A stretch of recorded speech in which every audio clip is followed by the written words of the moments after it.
एक नागिन ने बताया कि चाहे कलेजा निकाल कर दे देना, ये 3 लोग कभी अपने नहीं हो सकते। जिसका खाते हैं उसी को धोखा दे देते हैं। दर्शक बंधुओं, आज की ये कहानी आपको बहुत अच्छी सीख देने वाली है। इस कहानी से आप उन लोगों से सावधान हो सकते हैं जो आपके साथ रहकर आपका ही बुरा करते हैं। दोस्तों, कहते हैं आजकल किसी पर आंख मूंद कर विश्वास नहीं किया जा सकता। कुछ लोग भावनाओं के आवेश में आकर के आगे पीछे की नहीं सोचते, और जब उनके साथ धोखा होता है तब बहुत बुरे पछताते हैं। ऐसे लोगों से कैसे बचना है?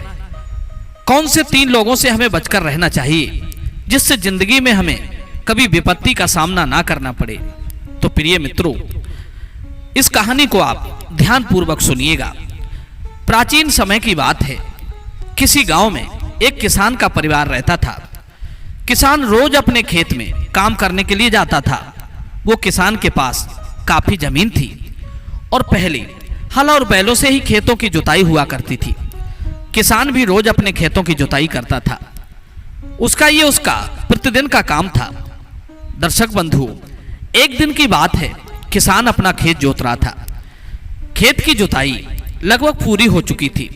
अब कुछ कोने बचे हुए थे जिनमें हल नहीं जा सकता था।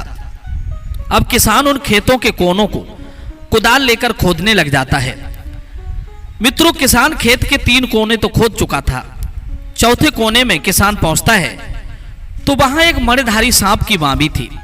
सांप उस समय अपने बिल में बैठा हुआ था, और जैसे ही किसान ने कुदाल चलाया, वो कुदाल उस सांप के बिल को काटता हुआ जमीन के अंदर बैठ गया। वहां एक मणिधारी सांप पहले से बैठा हुआ था। उस कुदाल के पड़ते ही शयन मुद्रा में बैठे हुए मणिधारी नांग के 2 टुकड़े हो जाते हैं। जब नांग के 2 टुकड़े हो जाते हैं तो उसी समय नांग की मृत्यु हो जाती है। मित्रों, किसान को क्या पता था कि ये एक मणिधारी सांप है। किसान ने तो उसे साधारण सर्प समझा था, परंतु किसान जब सर्प के 2 टुकड़े देखता है तो किसान सर्प को कटा हुआ देखकर बड़ा दुखी हो जाता है। सोचने लगता है कि आज मेरे से बहुत बड़ा कष्ट देने वाला पाप हो गया है। किसान अपने मन ही मन में बहुत पश्चाताप करता है। मित्रों, किसान उन दोनों सर्प के टुकड़ों को दूर हटाकर रख देता है और गौर से देखता है तो फिर उसे उसकी खुदी हुई बांबी के अंदर एक छोटा सा सांप का बच्चा दिखाई देता है। यह देखकर किसान और भी ज्यादा दुखी हो जाता है। सोचने लगता है कि सांप का जो बच्चा है, लगता है वो इसी सांप का है, लेकिन यह सांप तो मर चुका है। यह सर्प मेरी कुदाल से कट गया है। सर्प की मृत्यु हो चुकी है।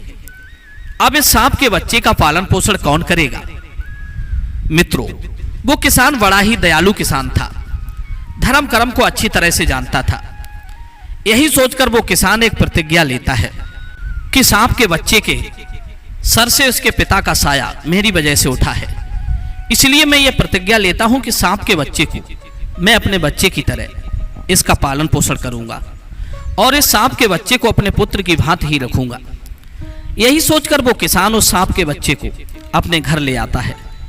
घर लाकर के अपनी पत्नी से कहता है, हे प्रिय, ये सांप का बच्चा है और इसका पिता मेरे हाथों धोखे से मारा गया है, इसलिए अपनी गलती का पश्चाताप करने के लिए इस सांप के बच्चे को मैं घर ले आया हूं और इसका पालन पोषण हमें अपने पुत्र की भांति ही करना होगा।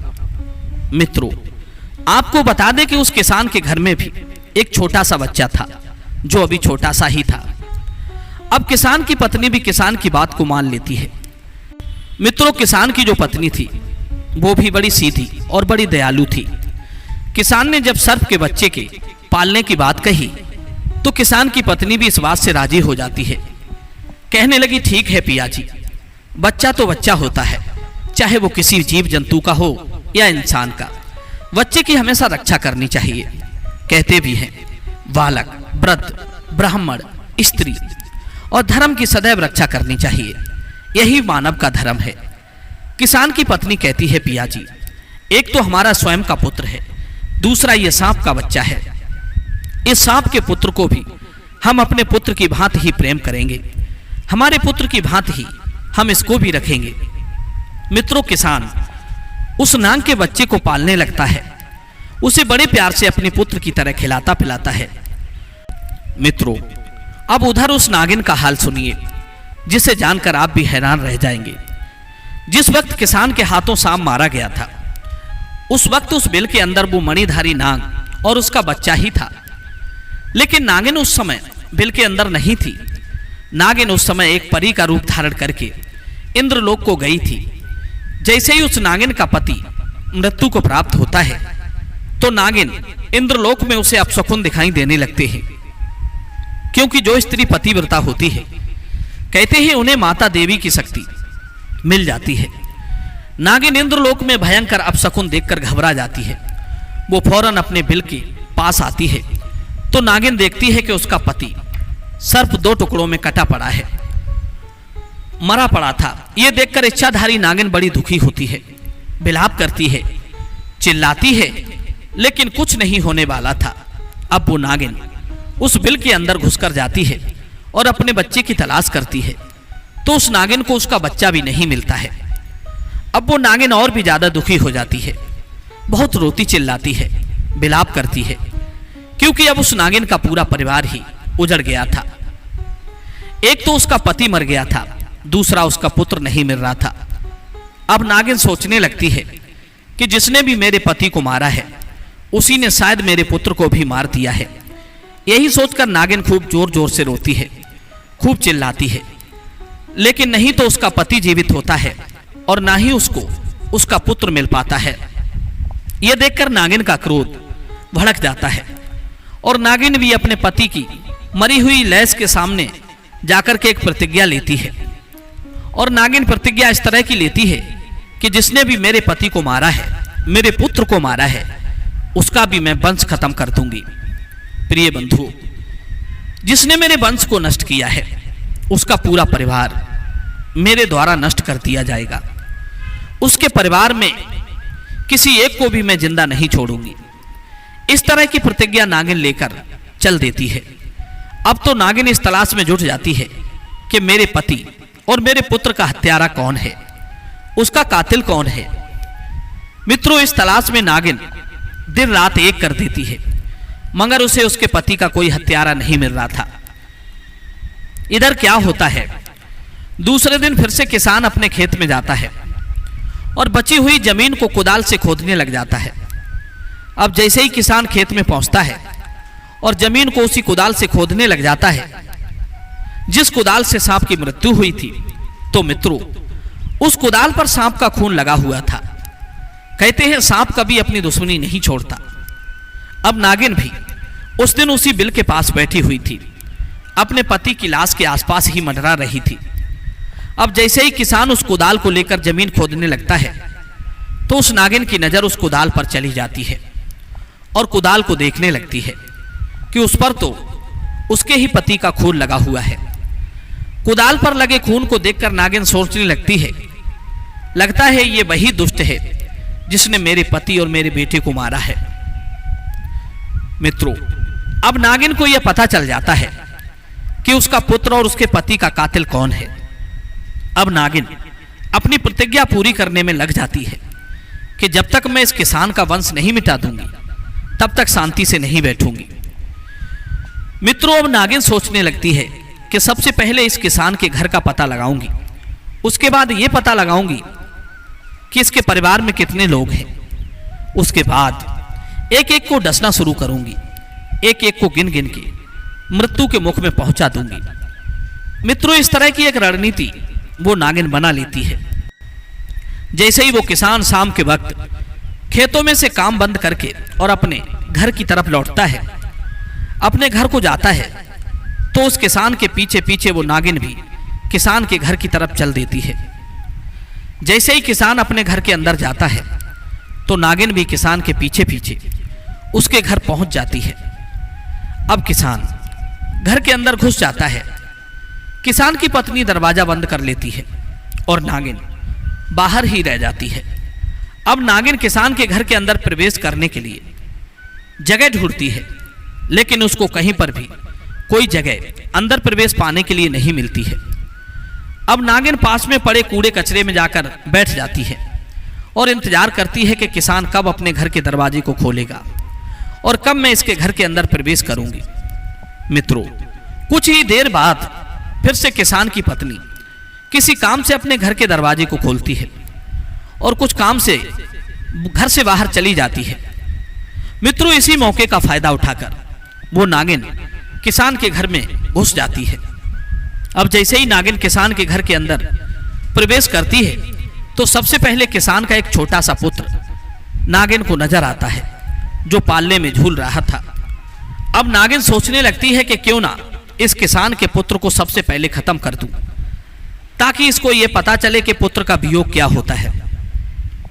यही सोचकर वो नागिन किसान के पुत्र के पालने की तरफ बढ़ जाती है और पालने पर चढ़कर के किसान के पुत्र को डस लेती है। नागिन किसान के पुत्र को डसने के बाद किसान के घर से बाहर निकल जाती है। अब जैसे ही नागिन किसान के घर से बाहर निकलती है तो किसान की नजर नागिन पर पड़ जाती है। किसान देखता है कि कोई नाग मेरे घर से निकल कर जा रहा है। यह देखकर किसान अपने मन में सोचने लगता है कि मेरे हाथों जिस सांप की मृत्यु हुई थी, कहीं ये उसी सांप की नागिन तो नहीं है। लगता है कि ये मुझसे बदला लेने आई हो। जब ये मेरे घर तक आ गई है तो इसका मतलब ये है कि इसने मेरे पुत्र को जरूर कोई नुकसान पहुंचाया होगा। यह सोचकर किसान घबरा जाता है। वो झपट कर अपने पुत्र के पालने की तरफ दौड़ता है और उसी समय किसान की पत्नी भी उधर से आती है और वो किसान की पत्नी भी सोचने लग जाती है कि इस नागिन ने जरूर मेरे पुत्र को कोई ना कोई नुकसान पहुंचाया होगा। तो दर्शक बंधुओं, किसान की पत्नी भी अब अपने पुत्र को पालने की तरफ दौड़ती है। दोनों पति पत्नी अपने पुत्र के पालने की तरफ दौड़ते हैं और अपने पुत्र को जाकर के देखते हैं तो उनके पुत्र को नागिन ने डस लिया था।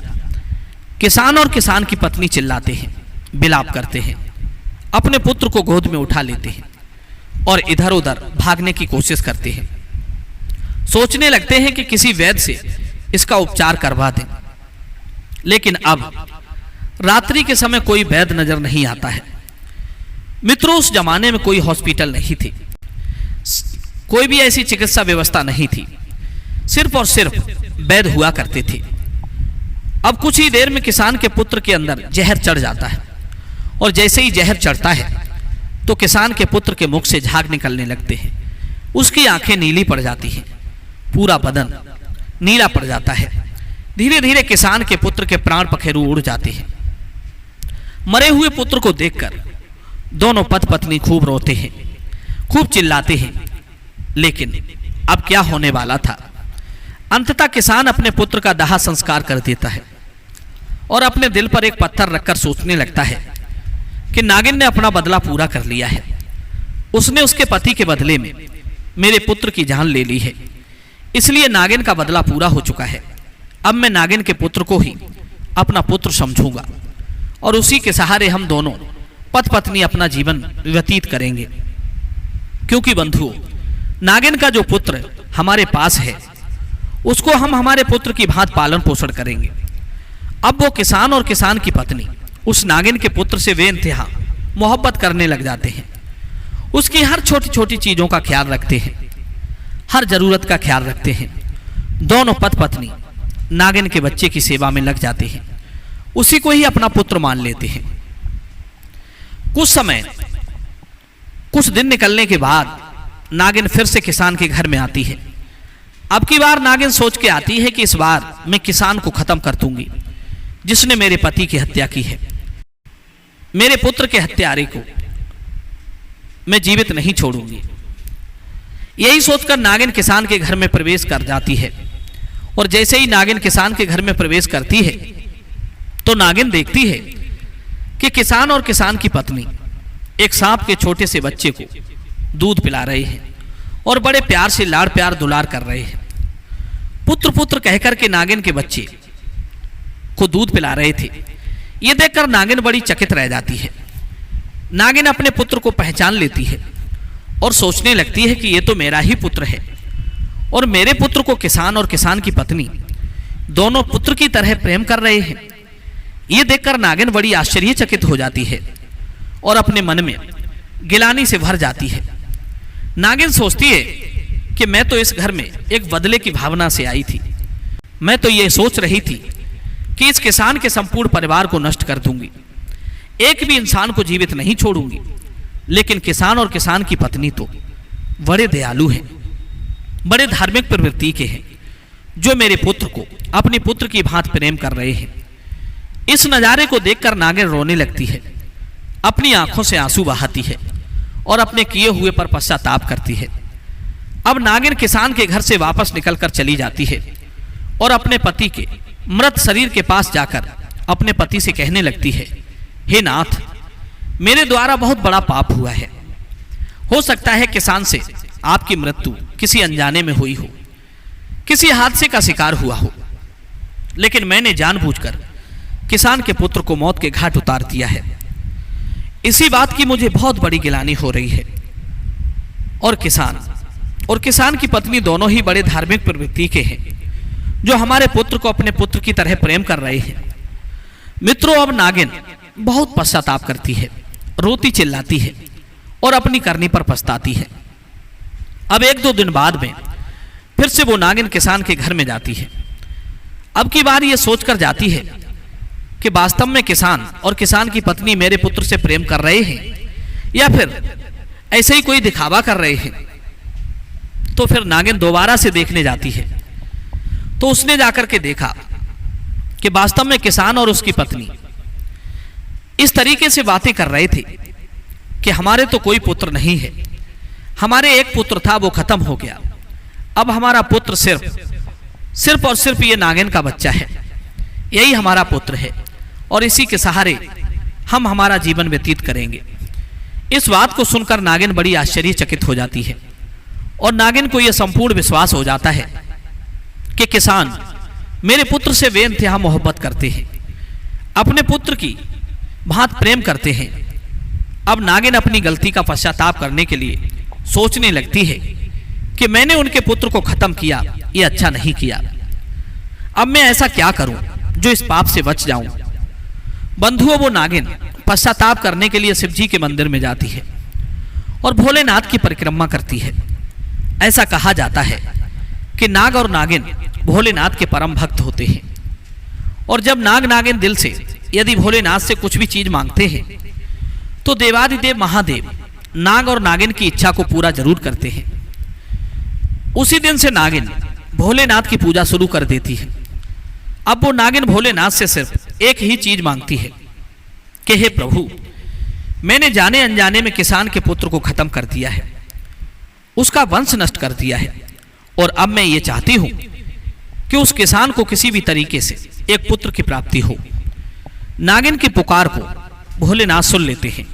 कुछ दिनों बाद में एक पंडित और एक पंडितानी एक छोटे से नवजात बालक को लेकर दौड़ते हुए उस किसान के घर आते हैं और किसान से आकर के कहते हैं कि भैया, हमारे पीछे कुछ बदमाश पड़े हुए हैं और वो लोग हमारे पुत्र को मार देना चाहते हैं, हमको मार देंगे, इसलिए हम चाहते हैं कि आप हमारे पुत्र को किसी भी तरह से प्राण बचा लो, इसलिए कुछ देर के लिए आप हमारे पुत्र को संभाल लीजिए। मित्रों, ये कहकर पंडित और पंडितानी दोनों अपने बच्चे को किसान की गोद में थमा जाते हैं और वहां से भाग जाते हैं। फिर इधर किसान और किसान की पत्नी पंडित और पंडितानी के पुत्र को गोद में ले लेते हैं और अपने मकान के अंदर चले जाते हैं। मित्रों, अब दूसरे दिन जैसे ही किसान खेतों में काम करने के लिए जाता है तो वो वहां देखता है कि खेतों में पंडित और पंडितानी जिन्होंने वो बच्चा लाकर दिया था, वे दोनों खेत में मरे पड़े थे। ये देखकर किसान बड़ा दुखी हो जाता है, सोचने लगता है कि जिस पंडित पंडितानी ने हमारे लिए पुत्र दिया था वो लोग तो यहां मरे पड़े हैं। अब वो किसान पंडित और पंडितानी का दाह संस्कार करता है, उनका अंतिम संस्कार करता है। उसके बाद किसान और किसान की घरवाली पंडित के पुत्र का लालन पालन अपने पुत्र की तरह करने लगते हैं, उसको अपना ही पुत्र मानने लगते हैं। दर्शक बंधु, अब एक दिन की बात है, नागिन किसान के घर में आती है और किसान अपने दोनों पुत्रों को खिला रहा था, यानी सांप के पुत्र को भी खिला रहा था और पंडित के पुत्र को भी खिला रहा था। तभी नागिन किसान के घर में पहुंचती है और वो ये नजारा देखकर बड़ी खुश होती है, वो ये देखकर बड़ी प्रसन्न होती है सोचने लगती है कि किसान वास्तव में बड़ा धर्मात्मा आदमी है, बड़ा ही पुण्य आत्मा है। यही सोचकर नागिन वहां से वापस लौटने लगती है। लेकिन फिर से नागिन के दिमाग में विचार आता है कि अब मेरे भी जीने की कोई इच्छा नहीं है। एक पतिव्रता स्त्री पति के बिना अपने जीवन को जीवन नहीं मानती। मित्रों, नागिन ने भी अपनी जिंदगी खत्म करने का फैसला कर लिया। उस नागिन के पास में एक नाग मड़ी थी। अब नागिन धीरे धीरे किसान के पास जाती है और किसान के पास जाकर एक औरत का रूप धारण करती है। औरत का रूप धारण करके उस किसान से कहती है कि हे किसान, मैं तुम्हें एक चीज देना चाहती हूं। इस चीज को तुम्हें संभाल के रखना है, ये बड़ी ही मूल्यवान है और ये चीज तुम्हारे घर में हमेशा रहनी चाहिए। कभी किसी को इसे छूने भी मत देना, किसी अन्य व्यक्ति को इसे भूलकर भी मत बताना। मित्रों, तब वो नागिन किसान को अपनी नागमणि दे देती है। नागमणि देने के बाद औरत के रूप से फिर से नागिन बन जाती है। अब वो किसान समझ जाता है कि ये स्त्री वही नागिन है। नागिन अपने पुत्र को सहलाती है और अपने पुत्र को दुलारने के बाद किसान से कहती है, किसान, तुम मेरे पुत्र का हमेशा ख्याल रखना, लेकिन इतना ज्यादा विश्वास भी मत करना, क्योंकि हमारी जो प्रजाति है ये बड़ी ही दुष्ट प्रजाति में गिनी जाती है। इसलिए मेरे पुत्र पर इतना ज्यादा विश्वास भी मत करना, क्योंकि दुनिया में कुछ ऐसे लोग भी हुआ करते हैं जो कभी यारी दोस्ती और कोई रिश्ता नहीं मानते। उन लोगों के विषय में बताया गया है कि उनसे हमेशा सावधान होकर रहना चाहिए, वरना बहुत बड़ी मुसीबत में पड़ जाओगे। पहला है सर्प की दोस्ती। सावधानी पूर्वक सर्प से दोस्ती करनी चाहिए। दूसरी है पूर्व के वैरी की दोस्ती। कहते हैं सोच समझकर और सावधानी पूर्वक पुराने शत्रु से संधि करनी चाहिए। पूर्व का बैरी किसी भी समय अपने बैर को याद करके आपके साथ धोखा कर सकता है। कहते हैं जैसे देवराज इंद्र ने अपने पुराने बैर को याद करके अपने दामाद पुलोमा को मार दिया था। इसलिए पुराने शत्रु की मित्रता अच्छी नहीं होती। तीसरी है अत्यंत लोभी की मित्रता। अत्यंत लोभी की मित्रता कभी विश्वास के लायक नहीं होती है। अत्यंत लोभी लालची व्यक्ति कभी भी लालच में आकर आपके साथ दगा कर सकता है। चौथी है चापलूस की मित्रता। चापलूसी व्यक्ति सिर्फ अपने फायदे के लिए ही आपकी जी हुजूरी करता है। मौका पड़ने पर वो आपका अनिष्ट भी कर सकता है। बेश्या की मित्रता भी स्वार्थ तक ही होती है। उसको जो अपना समझता है वो महामूर्ख कहलाता है। कहते हैं जैसे सपने की माया पर, रोगी की काया पर और बादल की छाया पर भरोसा नहीं किया जा सकता, उसी तरह इन पर भी कभी भरोसा नहीं करना चाहिए। नागिन बोली, हे किसान, अब मेरा पुत्र स्वयं की रक्षा करने में समर्थ है। ये बड़ा हो चुका है। यदि मेरा पुत्र कभी भी भविष्य में तुम्हारे साथ कोई गलत करता है तो तुम्हारे पास मेरी नागमणि है। जब भी मेरा पुत्र किसी को गलती से डस भी ले तो इस नागमणि को उस स्थान पर रख देना जिस जगह नाग ने इसे डसा हो, तो तुरंत उसका जहर खत्म हो जाएगा और वो व्यक्ति स्वस्थ होकर एकदम जीवित हो जाएगा। प्रिय मित्रों, यह कहकर नागिन किसान के घर से निकलकर चली जाती है और अपने पति के पास जाकर अपने प्राणों को त्याग देती है। उसके बाद किसान नाग और नागिन दोनों का भी दाह संस्कार करता है। मित्रों, इस तरीके से उस इच्छाधारी नाग और नागिन को मरने के बाद देवत्व की प्राप्ति होती है। दिव्य रूप पाकर वे दोनों भगवान शिव के धाम चले जाते हैं। उसके बाद किसान पंडित के पुत्र और नागिन के पुत्र यानी दोनों को अपने पुत्र की भांति पालने लगता है। लेकिन किसान को नागिन की बातें भली भांति याद थी, इसलिए किसान उस नाग के जवान होने पर उसे जंगल में छोड़ देता है। कहते हैं मित्रों, जिस धन से या किसी वस्तु या व्यक्ति से भविष्य में कोई नुकसान होने की संभावना हो, कोई विपत्ति आ जाए, तो उसका त्याग पहले से ही कर देना चाहिए। जो लोग मुसीबत के आने पर होश में आते हैं वो उस मुसीबत के द्वारा नष्ट हो जाते हैं। जो लोग दूर की सोचकर काम करते हैं और विपत्ति आने से पहले ही उसका उपाय कर लेते हैं, उनके जीवन में कभी पछताने का या रोने का अवसर नहीं आता। मित्रों, मैं उम्मीद करता हूं ये कहानी जरूर आपने इससे कुछ सीखा होगा। तो चलिए अपनी कीमती राय कमेंट में भेजिए। मिलते हैं आपसे अगली वीडियो में एक इसी तरह की ज्ञानवर्धक कहानी के साथ। आप सभी का बहुत बहुत धन्यवाद। जय श्री कृष्ण।